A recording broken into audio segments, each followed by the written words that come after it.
PA, it's not used when you want an exact solution. It's used when you want to build a fast classifier that looks at the data and throws it away. If you really want to get the best classification possible, you want to use something like a support vector machine.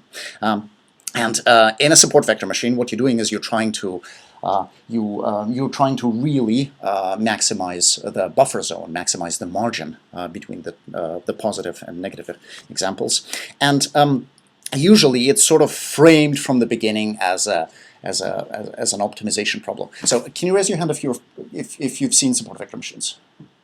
Yay, everyone's seen them. All right, so I'll go fast, but I promise I won't bore you.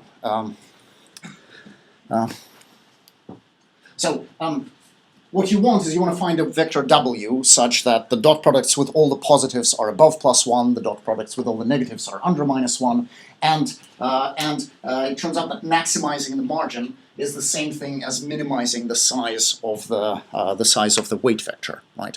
Now, there's a further result that says that well, if you actually did find a weight vector, right, that weight vector would have a particular form. And the form that it would have is it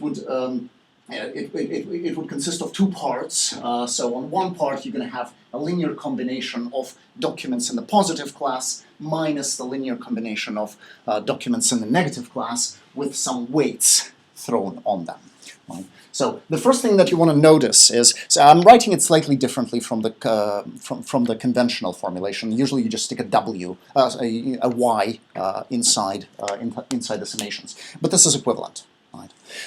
So once you look at it this form, you can actually relate it to the centroid classifier, right? Because what you have on the left, that is some notion of a centroid, right? You're doing a linear combination of the positives. And that's a linear combination of the negatives. So your weight vector is kind of like a difference between the positive centroid and the negative centroid. The big difference, though, is these weights. So now we have these weights lambda j, which are bigger than 0 for some documents. They're 0 for others. They can be smaller than 0. So what you have is you don't just have centroids, you have weighted centroids that are weighted towards some kinds of documents. So it's similar to Rocchio, but some positive examples are more important than other positive examples. That's a high-level view of it. Now, whenever I look at this formulation of SVM, I always sort of cringe because so many things are left unsaid, right? So why are you minimizing the weight vector? How is that related to the margin? And yes, you can go through the algebra, but the algebra is not very convincing. And why does the weight vector have that solution? That again, you don't get it exactly. There's a different way to look at support vector machines, and that's what we're going to do now. So. I have my set of positives, I have my set of negatives, and let me look at two positive documents, D1 and D2. Now, this point x1 happens to be right in the middle of D1 and D2. That point is a linear combination of D1 and D2. In fact, it's just a straight average. So if you take half of D1 and half of D2, I'm going to get the point x1. Now, every other point on this line connecting D1 and D2 is also a linear combination of D1 and D2. So it has the same form. It's some weight times D1 plus 1 minus that weight times D2. And if I stick higher weights, I'm going to end up closer to D1. If I stick lower weights, I'm going to end up closer to D2. Great. So that's a linear combination of D1 and D2. Now, what if I take all the linear combinations of all the positive documents? What that's going to give me a polytope. And if you want to visualize it, what you're trying to do is you're trying to take a rubber band and stick it up around the positives and just let it go. Right? And the rubber band will snap around the positives. So you're going to get a space that looks kind of like that. Every point in that space is a linear combination of some corner points, which are positive examples. So for example, the document D7. D7 is right in the middle between D4 and X1.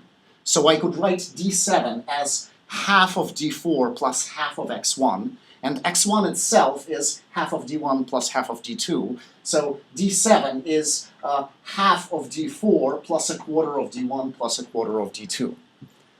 And you can do the same for every point in this blue polytope, the region of space that spans all the positive examples.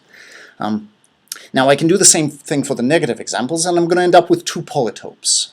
So they're little spaces that encompass all the positives and all the negatives, and every point inside is a linear combination of the corners. Okay. Now, why is this useful?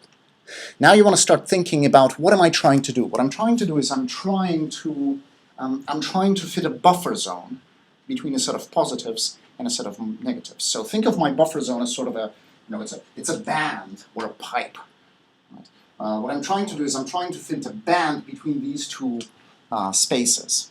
Now, if the band fits between the two spaces and none of the points are inside the band, this means that the band must pass between the two closest points of these polytopes. So if I find 2 points of the polytopes that are as close to each other as possible, so that would be a point H plus and a corresponding point H minus. Now H plus happens to coincide with D4, but H minus doesn't sit on any vertex. It's not a document, it's a linear combination of D5 and D6. So these are the 2 points that are closest together. One is in the positive, one is in the negative. And my buffer zone, my margin, has to pass between these 2 points. Okay? And it cannot be any wider than the distance between these 2 points. If it was wider, it would capture one of the examples, right? And it shouldn't be any narrower, because if it were any narrower, I could actually make it wider, and therefore I wouldn't have had max margin. Right? So the margin is going to be exactly the distance between the points H plus and the H minus, the distance between the 2 closest points on the 2 polytopes. So that's going to be my margin. Now, thinking about that margin, let's think about the decision boundary. Right? The decision boundary, it's going to pass in the middle of the line connecting the 2 points. It has to be somewhere directly in the center of the buffer zone, right? And you will also notice that it has to be perpendicular to the line connecting the 2 points. Why? If I put it in any other orientation, the margin won't fit anymore. Okay? So the margin has to fit between the 2 closest points. The decision boundary has to fall halfway and perpendicular to the line connecting the 2 points. Right? And what is the line connecting the 2 points? The line connecting the 2 points is H plus minus H minus. Right? It's perpendicular to my decision boundary, so it's going to be my weight vector that defines that decision boundary. And what is H plus? H plus, by definition, is a linear combination of some points in the positive polytope, and H minus is a linear combination of points in the negative polytope. So H minus is a linear combination of D5 and D6, and H plus is a linear combination of just D4. Great. So that tells you why the weight vector in the SVM has this particular solution. And why are we minimizing the weight vector? Why is that part of the support vector machine? Well, the reason we're doing that is, remember, in trying to fit this buffer zone between the spaces, we looked for the 2 points that were as close to each other as possible. So we were looking for 2 points, H plus and H minus, such that the distance between them was minimized.